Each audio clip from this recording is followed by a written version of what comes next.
edukasyon ay isang marka po talaga ng isang mature at magaling na bansa. Kaya Cathy, napakaraming pwede pang pag-usapan. Pero ito, bumabagabag tong tanong na to sa isipan ko. Kasi taon-taon, sinasabi ng pamahalaan na maraming mga silid-aralan yung ipinapagawa. Pero taon-taon din, sinasabi kulang yung mga classrooms. Bakit po ganito, Asek Mateo? Magandang tanong yan, ano?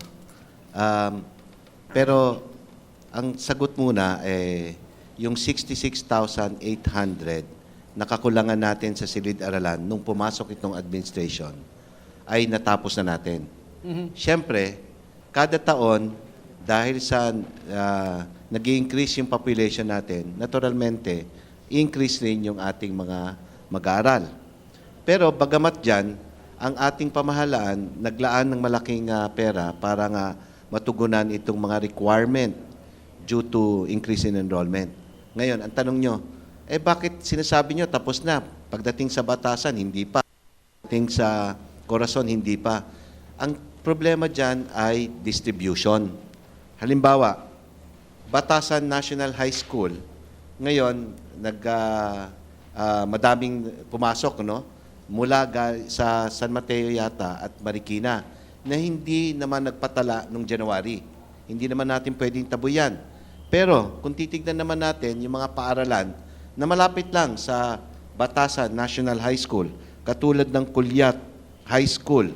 Alam nyo ba, meron pang 10 kwarto na pwede natin gamitin. Josepa Hara Martinez High School, meron pang 18 na kwarto. So, ang tanong mo ngayon, paano? Magtatayo na lang ba tayo dyan? O pwede natin i-distribute? Katulad na lang ng ibang mga bansa, no? Yung tinatawag na busing. So, kung kabuuan, wala tayong shortage. Pero kung bawat paaralan, ang titignan natin, oo, ina-admit namin, merong overcrowding. Pero ang tanong pa rin, yung bang paaralan na yon may buildable space? Kadalasan, ewan ko lang, tanong natin sa principal ng Batasan, halos wala ng buildable space eh. Ang tanong ngayon, saan natin tatayo yung paaralan? Wala naman tayong budget para bumili ng lupa. Mas lalo na dito sa Metro Manila. Valenzuela City, for example. Ang sabi ni Congressman doon, yung lupa, ang halaga ng lupa ngayon ay tumataya ng 10,000 per square meters. 10,000 ang pinaka-minimum requirement mo for a school is about 500 meters. So multiply mo lang yan. Million na kagad yan. Medyo tricky yung sinasabi natin, walang kakulangan, number versus number, meaning ratio of students versus classrooms. But there is kakulangan because we're putting the number in the wrong places, meaning hindi maayos yung distribution. Kaya gusto ko itanong sa private sector, kay Ma'am Cecil, ng matagal na yung inyong programang Little Red Schoolhouse. How are you efforts complementing that of government? At paano natin natutulungan nga yung proper distribution, yung identification of buildable land? Kasi kung tutuusin, pwede talagang solusyonan itong problemang ito. At dapat priority yung pagsolusyon itong problemang ito. Kami kasi, we've tried to address that. No? Year in, year out, June, ito yung lagi nating pinag-uusapan, kulang ng classrooms. So, nung 1997, sabi namin, anong pwede namin gawin para tulungan yung Department of Education? Kasi ang nakikita natin palagi yung problema sa Metro Manila, yung congestion, no? Kulang ng classrooms, nag-shift. Pero hindi natin nakikita yung problema rin sa mga probinsya. Sa mga lugar na tinatawag nating mga multigrade schools, kung saan yung mga classroom ay temporary, mga condemned na building, minsan sa barangay lang sila nagseskwela, doon naman kami pumupunta, ang Coca-Cola. Tinutulungan namin sila at nagpapatayo kami ng permanent classrooms. Sigurado rin namin na yung standard ng aming classrooms, ang pagtayo, ay ayon sa standard na binibigay ng DepEd. Kaya ang nangyari nung mga bagyo na lumipas, maraming classrooms na sira, karaniwan yung classroom namin, hindi. No? Matatag yung pagkatayo. Ang isa pa namin tinutulungan ngayon, aside from that, is yung mga classrooms na nasalantaan ng bagyo. So we're built in Sendong areas, in Pablo, and now we're building in Tacloban. Okay. malaki nga ang kinakailangan tulong mula sa pribadong sektor, lalong-lalo nga doon sa mga lugar na nasalanta. Malaki rin ang tulong na ibinigay ng Armed Forces of the Philippines at ng PNP doon sa mga lugar na yun. Simula pa lang nung clearing operations. Kamustahin natin kay Major Guzman. Kamusta po ang aksyon ng ating AFP pagdating na man nga po doon sa mga Eastern Visayas areas na hardly hit by Yolanda? Well, Cathy, ang ating armed forces po ngayon ay patuloy ang aming commitment upang tulungan itong mamamayan dito sa may area ng Eastern. Actually, we have most of our engineering units ay nandito po sa areas ng Leyte and Samar upang tumulong sa rehabilitation on some other areas. Pagkat ang ating armed forces po, meron po tayong equipment, meron tayong tao. And aside from itong pagtulong po namin sa paggawa ng mga paaralan, kami rin po ay nakikipag-ugnayan sa iba't ibang sectors upang gumawa ng mga paaralan. At meron na rin po kaming mga nagawang mga paaralan at natutuwa din po kami kasi with the current yung mga budget po na inibibigay sa amin, sometimes nagagawa pa namin na dodoble. Maybe it's because wala nang bayad sa labor, pagkat tayo naman ay mga sundalo na po natin yung Public tatrabaho. service na lang. Yes po, and public service na lang. At kaya na-maximize po natin itong paggawa ng mga classrooms. And with that, tuloy pa rin po ang efforts ng ating armed forces, lalo na dito sa may area ng naapektuhan ng Yolanda, sa pakikipagtulong na rin sa local government sa lugar at pati na rin sa pakikugnayan doon sa mga forces ng South Korea kung saan isang taon po sila na mag-stay doon upang tumulong sa ating bansa. Kasi nakapunta po ako sa Tacloban, sa Tolosa, sa Tanawan. Kitang-kita ko po marami po dun sa mga paaralan, bagamat sira, talagang ginagawang evacuation center. Ano po ang naging solusyon nyo dun sa problemang iyon? Paano po nagkaklase yung mga estudyante? Pero Cathy, yung siguro dalawa na lang yata, base sa report namin, yung mga schools na ginawang evacuation center. Nakikipag-ugnayan tayo sa lokal na pamahalaan para sa ganun makahanap sila ng evacuation center other than the school. Kasi gusto natin ibalik yung normal sa buhay ng mga mag-aaral doon eh. That's one way of yung parang therapy ba, yung pagbabalik sa mga paaralan natin. Gusto ko itanong kay Ma'am Edna Banyaga. Ma'am, napaka-significant yung pagtaas ng budget ng edukasyon during the term of President Aquino. At yung PPP projects na na-approve ay major or massive yung pagtatayo dapat ng mga eskwelahan. Nararamdaman na po ba ito ng mga umaabot na rin po ba ito? Meaning nakakahabol ba during this term yung pag-construct? Sa amin po kasi, meron kaming, ang latest naming building doon was constructed around 2011. However, yun po yung sinasabi ni Asek Mateo na may budget talaga ang kagawaran ng edukasyon na inilalaan sa mga paaralan. Ang problema po talaga yung limitasyon sa espasyo.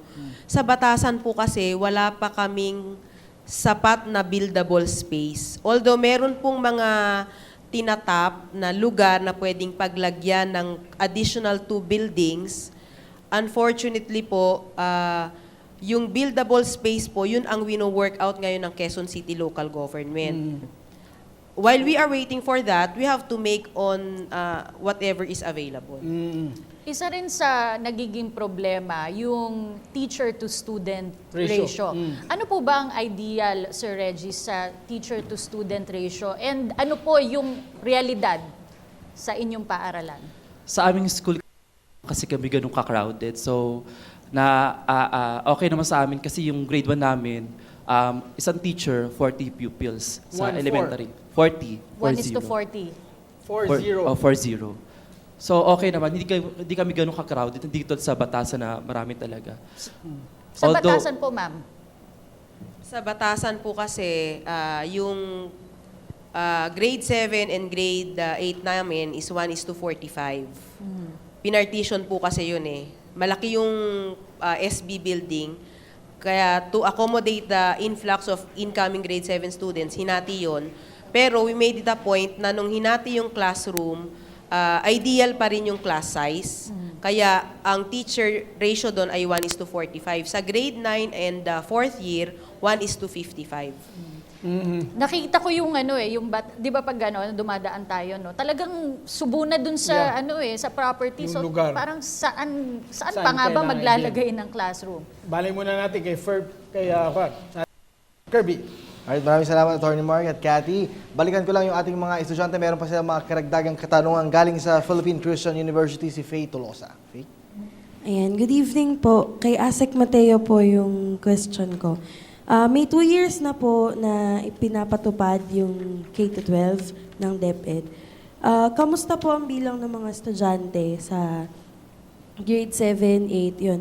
And naka-apekto po ba yung K-12 sa dropout rate? Well, yung implementasyon ng ating K-12 ay gradual, no? Yung tanong mo, ilan ba yung nasa 7 and 9 ngayon?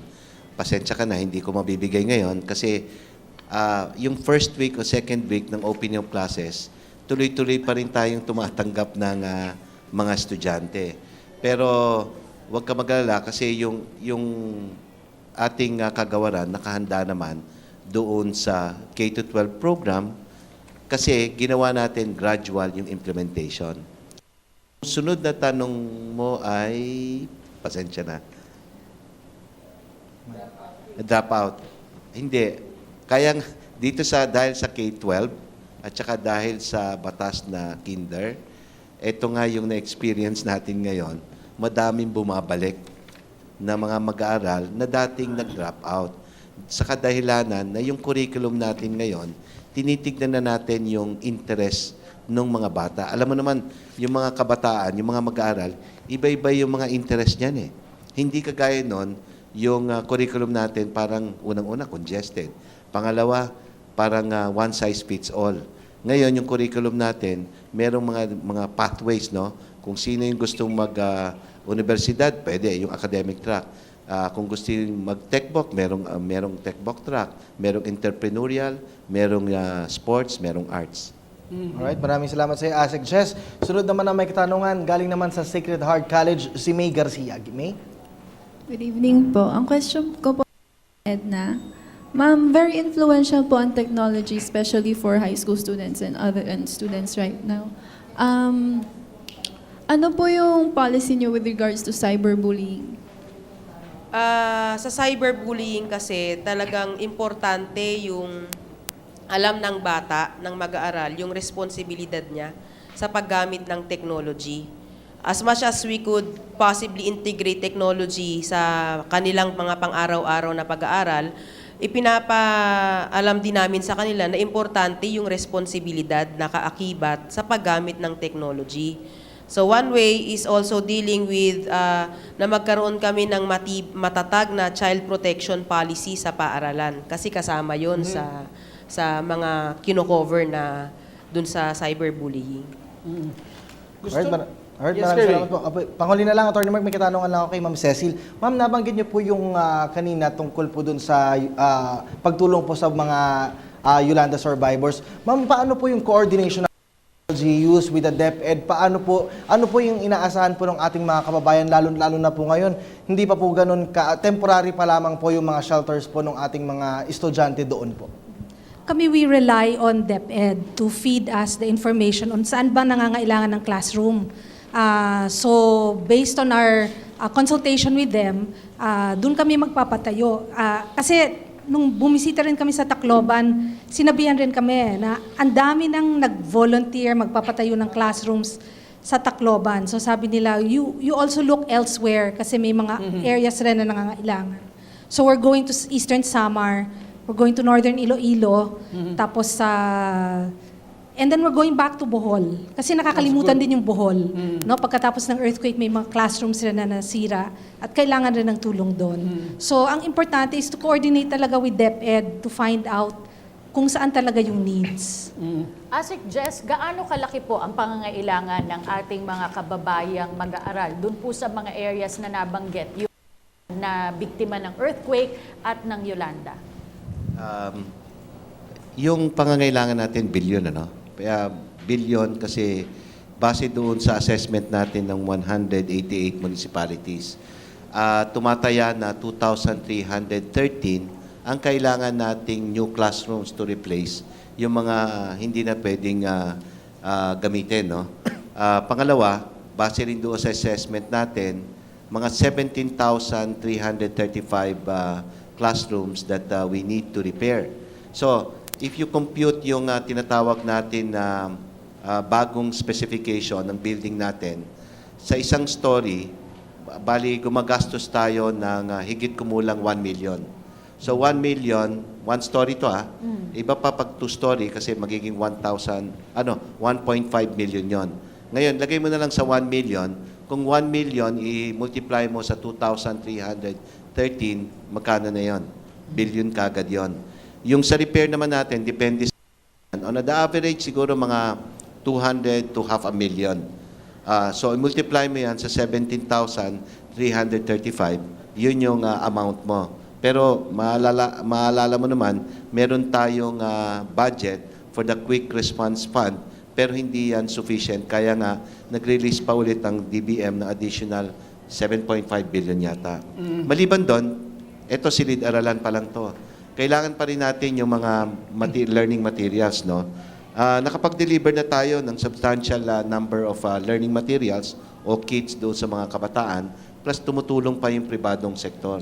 Kasi ang gusto nga natin, maliban na sa paghahanda ng mga physical facilities o yung mga facilities, kailangan handa rin yung ating mga guro, handa rin yung ating mga learners. Okay, gusto ko itanong kay Teacher Kerwin, yung mga balita dati, Cathy, na mababang kalidad ng mga libro, yung inaccuracy sa ating mga textbooks, na correct na ba yon? At yung supply ba ng libro ay sapat na? Correct na yun. Tsaka sapat namin supply ng book sa amin. Tsaka at the same time, since may technology na ngayon, nag-surf na rin kami sa internet ng mga bagong mga ideas, mga learning guides sa internet. That's good, yung learning guides, no? So, nagiging resourceful na rin yung ating mga guro. I just have a follow-up. Gusto kong balikan yung issue patungkol sa bullying. Kasi hindi lang yan sa cyber world nangyayari. Ito yung nangyayari mismo sa classroom. Teacher, ano po ang itinuturo natin sa ating mga estudyante? Kasi ito ay batas na. And ito ay isang malaking issue ngayon sa ating mga kabataan. First of all, syempre kailangan mo nating ipaalam sa mga bata natin kung ano ba talaga cyberbullying. And then from there, ano yung mga consequences, ano ba yung mga mangyayari kung ano epekto ng cyberbullying. So, doon na pa lang, may realize mga bata na mali pala yun. Sa elementary kasi, diba Facebook na rin sila. So, mababasa mo sa mga newsfeeds sila yung mga away nila. So, pag nakikita mo yun, pag nabasa mo yun, pag nagsumpo na sa'yo, i-discuss namin sa classroom namin yun na mali dapat ganun. So, kakausapin rin namin yung mga magulang na eto yung nangyayari. So, tulungan yun parents tsaka teachers tungkol sa cyberbullying. Napabalita, Cathy, a couple of weeks back, yung major infrastructure project dito sa Metro Manila at merong mga ilang lugar na maapektuhan nung sobrang traffic na magaganap na Carmageddon yung tawag. Gusto ko itanong kay Ginoong Lambing, may plano po ba ang LTO para matulungan yung mga schools affected nung itong infrastructure projects natin?